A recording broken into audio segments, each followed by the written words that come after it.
Kitty Flanagan. Kitty Flanagan, bandwagon rider. Rules for life. Thank you, Chuck. Look, this year Jordan Peterson has had extraordinary success with the book 12 Rules for Life. It's a worldwide bestseller and I can understand why. Rules are great. I love rules. Rules are what differentiate us from the chimps. There's only one problem with Jordan Peterson's book. Take a look.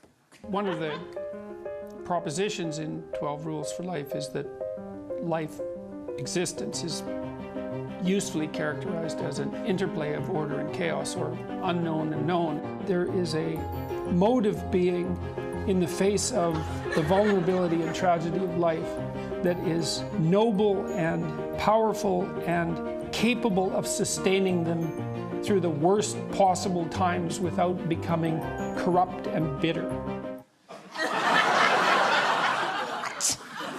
Seriously, did anyone understand a single word of that? What does it even mean? Well, I think what he's trying to say is that shut up, Charlie. Don't pretend you know what he's on about. Rule number one, you need to be able to understand the rules in order to follow the rules, which is why I've written this. Kitty Flanagan's 488 Rules for Life. Yeah. That's 488 rules. That is a lot of rules, Kitty. Yes, and bear in mind, this is only volume 1 of a planned 10-volume set. Oh, I can't wait. So, how did you manage to come up with 488 rules? Oh, I spent a lot of time at home with my cat. Right, well, can you give me a few examples? Yeah, Monday I stayed at home with my cat, Tuesday I stayed at home with my cat. Sorry, you mean my rules. Yeah. Look, I could give you some examples, but rule number 24 is don't waste time reading the book when you can watch the movie. 488 Rules for Life is my way of trying to make the world a more pleasant place to live. For example, rule number 1, no chewing with your mouth open. I don't want to hear what you're eating and I don't want to see that car crash either. As we travel through life, we discover that many, many people are really annoying. And that's why we need rules. Rule 62, always travel single file on the escalator. Rule 18. 2 sniffs only, then get a tissue and deal with that snot.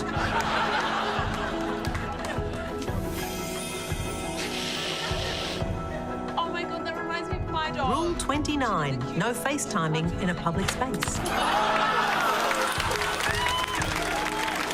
Rule 14.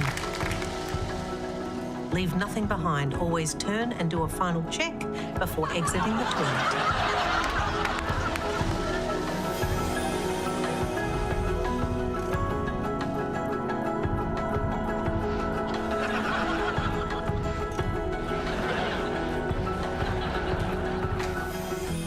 Rules are one thing, enforcing them is another. Which is why I'm currently in talks with the Federal Police about creating a special 488 Rules task force. So if you are caught breaking the rules, there will be consequences.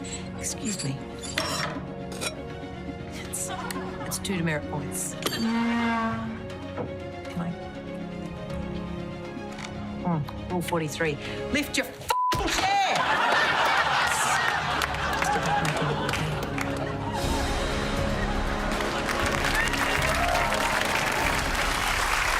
There are a lot of rules in here, Kitty, like keep your taste in music to yourself. Yeah, that's directed at tradesmen who like to blast their poor choice of radio station all over the neighbourhood. Why do I have to listen to another All Foo Fighters workday yet again? And also to young people who sit on public transport without headphones playing their tunes through the shitty tinny speaker of their phone. Yeah. Rule 51, no talking on the phone while ordering your coffee. Yeah, it's so rude. There's people that go, yeah, I don't know why he's in a skinny latte. Yeah, I'm going to fix that one. And don't do that. And while we're in the cafe, right, Rule 51B, maximum takeaway coffee order is 3 per person. Any more than that, you're just holding up the line and they'll all be cold anyway by the time you get them back. Now, if you had to pick a favourite rule? Oh, that's like asking me to pick a favourite child, which is so easy. There's always one that's heaps better. So my favourite is Rule 220. Don't ask me how my day's been so far unless you really want to hear about it. I also think 179 is very important. When it comes to perfume, less is more and none is more better still. Now, Kitty, I don't want to nitpick because it seems to be going very well so far, but the book is 488 Rules for Life. And I can't help but notice there are only 342 rules in here. Yeah, but what is Rule 342, Charlie? 342 is always over-promise and under-deliver. My Well, specialty. you've done it again. Would you please thank Kitty Flanagan? Now, the Great Barrier Reef is the Shane Warne of natural wonders. Loved by Australians, famous around the world, and bleached to within an inch of its life. But fortunately, this year, the federal government came to the rescue of the reef. Warne is too far gone. With the federal budget just over a week away, the Turnbull government has pledged $500 million to help preserve the Great Barrier Reef. This is the single largest investment in reef restoration and management in Australia's history. Yes, environmental power move. Nice one, Frido Moneybaggins. So who do we give this single largest investment to? Did we give it to the government's own Great Barrier Reef Marine Park Authority with its hundreds of employees and decades of experience? Or the experts at the CSIRO? They could probably invent us a whole new reef. Who got the cash? The Turnbull government announced it would give the little-known Great Barrier Reef Foundation $444 million to improve the health of the reef. With only 6 full-time staff and ties to big resources companies, the donation was done without a legal tender, which has raised questions. Now, in fairness, they actually had 9 full-time employees when they got the money, but don't let that distract you from the real issue here, which is that's barely enough people to run a taco truck. That's about $50 million per employee. That's a lot of salsa. Now, they must have made one hell of an application for all that funding. I'd like to state for the record that the foundation did not suggest or make any application for this funding. You described this as like winning the lotto. How did you feel when you heard the news? I think I just mentioned to the Senator before, surprised. Yeah. No wonder you were surprised. Normally, to win the lotto, you at least have to buy a ticket first. So why? Why these guys? Or, to put it in a more Lee Salesy way, how do we know that for the use of this money, which is an enormous investment in the reef, how do we know that they are the best organisation to spend that $500 million? Well, that's because that's the judgment we took as government. But why wouldn't you put that to a competitive tender? Because they were clearly the best team to do it. So to summarise, how do we know they're the best? Because we chose them. Why did we choose them? Because they're the best. So there was no tender, the foundation didn't ask for the money. There must have been some reason they went with these guys.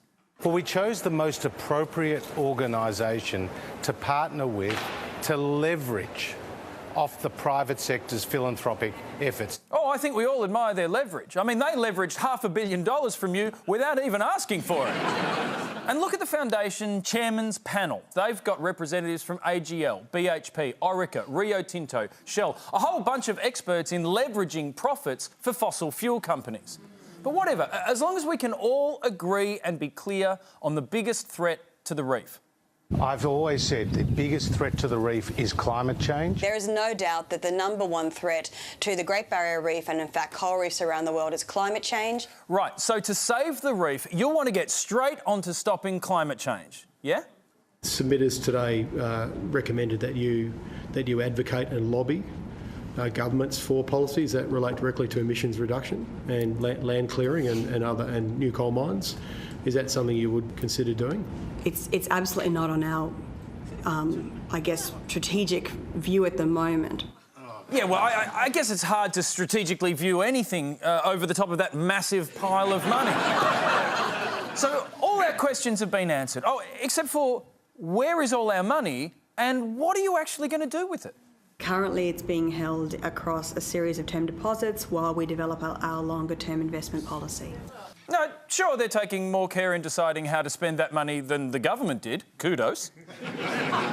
But while they're trying to work out what to do with the $500 million they didn't ask for, how's the reef going? A new report is saying the Great Barrier Reef has suffered a catastrophic die-off after marine heatwaves killed much of its coral in recent years. And researchers at Australia's James Cook University say it's unlikely to ever recover. In the meantime, the foundation is still inviting donations at its website. Alternatively, you could just keep paying tax. Tom's Hard Chat with Sarah Harris is on the way and Barnaby's up next. But first, our last instalment for 2018 of our Cameo Machine Goggle News. Tonight, we find out what 4 average Aussie couples thought about the year's animal shows so far. I was just having a look at what's on that T-shirt there. It's yourself. You'll meet Pricey. Date night. Don't get carried away. This is Tasmania, the weird and wonderful isle. I love Attenborough. I'm over him. What? You've got to have a good voice when you make Tasmania sound good.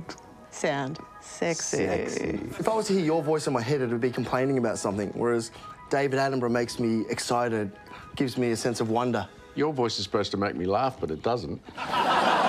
Underwater, he's completely blind. That's how I drive. I don't give a shit about the podcast. No. Have you ever watched Richard Attenborough before? Is it Richard or David? I don't know. These strange lights belong to the larvae of a type of gnat. Sticky threads hang from its silk and mucus-laden nest. Mucus. Could he just be making all of this up? I mean, the most preposterous things, and we go, yep, fair enough. Have we moved on? Or are we still in Tassie? We're still in Tassie. Are we? The whole thing is, the documentary's called Tasmania. Mate, you're very pretty. Don't worry about it. There are even animals on Todd Sampson's body hack. In this episode, Todd investigates if getting ripped on frog venom can make him better at television. I'm with the Mazis of the Amazon, whose use of a frog poison is said to give them superhuman powers. Superhuman powers. Well, what's like a frog power? You just get to hop around a lot. No. Frog poison makes you superhuman, so you'd be stronger, you'd live longer, you'd be better looking. Frogs don't actually look... Frogs are notoriously ugly. Forget the frog. Yeah, but if the It's the poison. The toxins that sweat from its skin are powerful and potentially deadly. Would you take a potion that made you stronger, sexier, and gave you that sort of superhuman ability? How could you improve this? You ever licked a cane toad? He looks so cute and innocent, and he's just filled with magic that modern science is still discovering.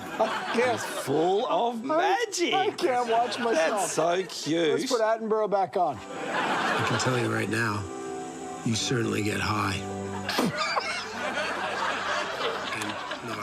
And I don't encourage kids to catch frogs and ingest poison, because that can kill you. And what you don't see, just out of shot, he's got a squeegee and a bucket of water. And he's just about to approach a car and go, oh, yeah? I'll do you in that. $2 just need to get me some more frog venom. And to prove this segment has well and truly jumped the shark, we made Chris and Amanda watch The Living Room. What do you think of that guy? Reckons he's a vet. I think he's a very good one. Do you? Look at the flying doctors. This is the flying, hiking, dirt driving doctors. So is he there to look for animals to treat? Oh, no, I think someone's found an animal that needs treatment and they've called him in. And they've gone the easiest thing. Would be to get a celebrity doctor. A celebrity hot doctor from Australia. Hot celebrity doctor. Hoctor. You know, every doctor has a Hippocratic oath to always help out when a patient needs you, so... He's a knob, isn't he? I had my own cow when I was 12. Bridget. What? You know, you call a cow Daisy. Who calls a cow Bridget? Daisy's so cliched. Bridget? Yes. I can't just say no. I've had enough of this. I need you to leave. Please, get out. Hey, leave the chips. And don't come back next week, because I... Oh.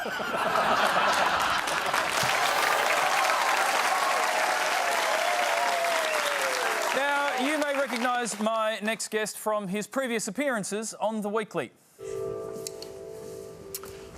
Vicky, Barnaby, why are you two doing this interview anyway?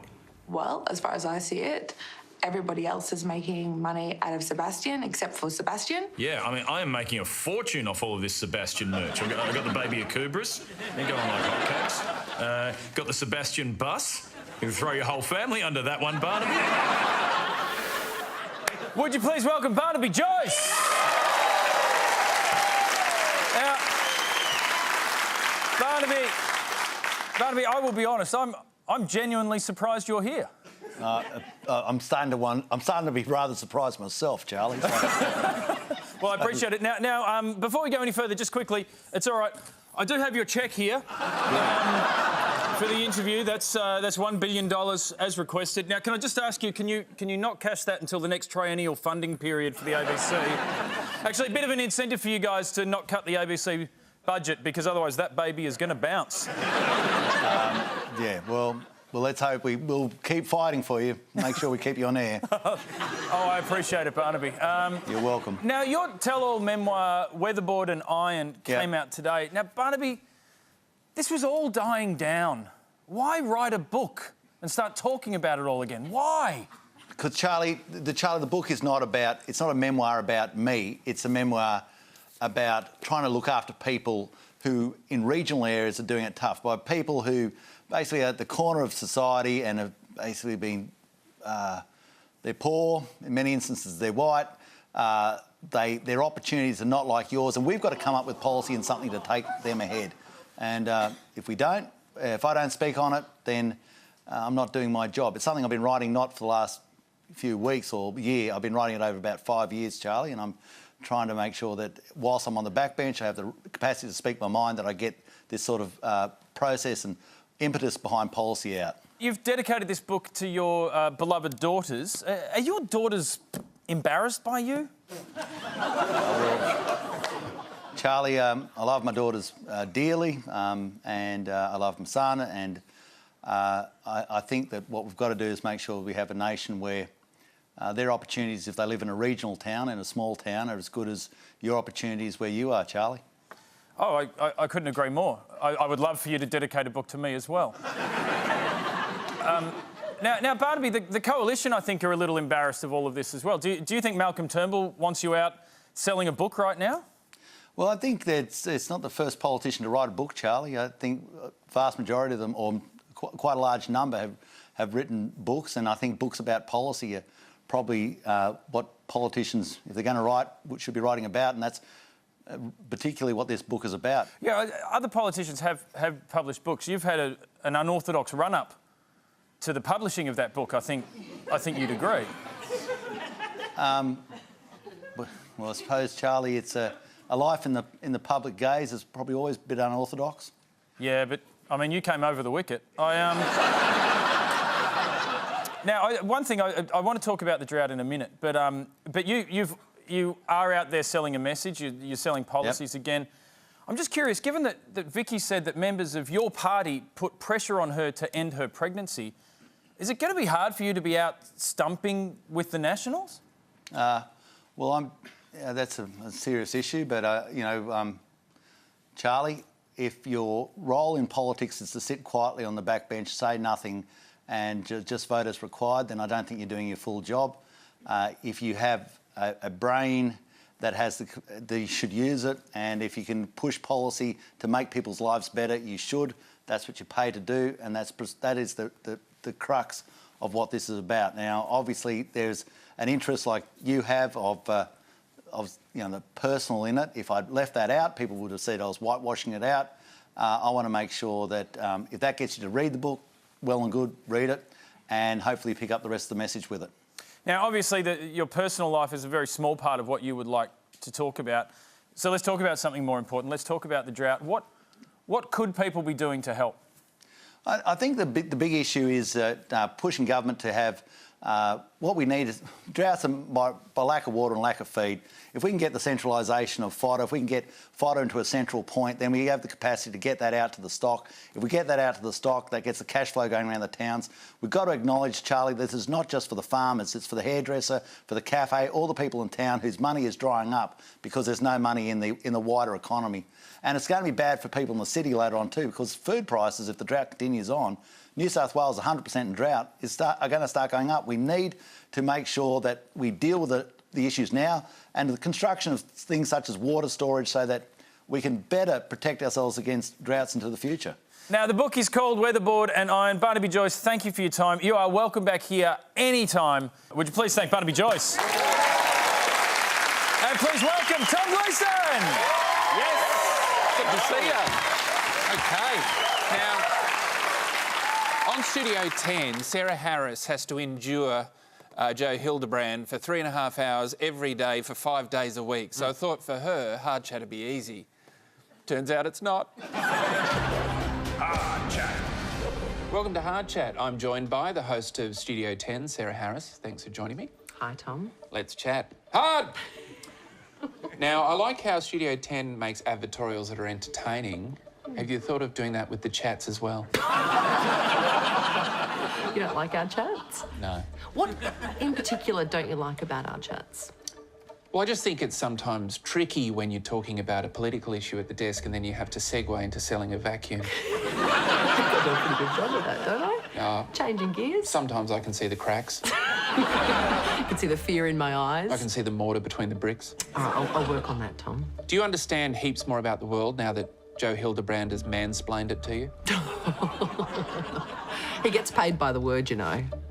That's why he always has a lot to say. Can I come on Studio 10 or do I have to be an old woman called Denise? We would love you as a panellist, actually. We can't pay you. I got invited on really early on, actually, and you offered to pay me. Oh, really? Oh. Yeah, it was $350 plus GST. Well, that's pretty good. I don't know. Oh, well, you know, we're just a little battler morning show on Channel 10. We're all aware of that. We've seen the ratings. Just we're the little show that could. With Denise Drysdale and Denise Scott, do you ever forget which sarcastic baby boomer you're talking to? I'm just saying their brand is quite similar. Are they? They're both dry. Over 60 and dry. Oh, that didn't sound right. You took your baby Harry into the studio when he was 3 months old. Yes. And he shat himself. Was that the most compelling thing to happen during the show? Did he shit himself? I just presumed he must have, given the show's 3.5 hours long. Bit like our audience. Oh, they all had as well, had they? Don't be down on the audience like that. This is going really well. Oh, it can only go up from here. Gosh, my palms are so sweaty. Now, Ida Buttrose left because she'd had enough of morning television. Now she's appearing on Channel 9 in morning television. Was she lying? It's a hard slog, 3.5 hours of TV every day, Tom. I know you're only doing minutes a week, but we're doing 3.5 hours every single day. It's a long to be on the telly. Cram as much entertainment into 3 minutes as you do a week. Fair, isn't it? All the originals on Studio 10 have gone except for you and Joe Hildebrand. Now, we all know he's got nowhere else to go. What's your excuse? Where are you going to go, Tom? I don't know, to a more successful show. Do more Shark Tank, maybe. I could do that. See, I'm doing Shark Tank as well. Yeah. If you pitched Studio 10 to the Sharks, do you think they'd pick it up? Like, how would you pitch it? Like, you could say, we dumb things down so much it makes Sunrise look like Four Corners. What do you say? Yep. Oh, man. Well, at Channel 10, you fill in for Carrie on The Project. How does it feel knowing that you're at least the 4th person they've called? I actually got an email the other day saying... Did it CC and all the other people that asked? No, well, saying Carrie can't do it, Lisa can't do it, Georgie can't do it. Are you available? So, yeah. It's good to know where you sit, isn't it? The 4th fill-in. Yeah. It's not bad, though, on a Logie it's award-winning like show. a solar eclipse whenever you host it. Very unlikely. That's so true. Thanks for chatting. Hard! Wow. That is all for tonight. You can't say this next. Goodbye.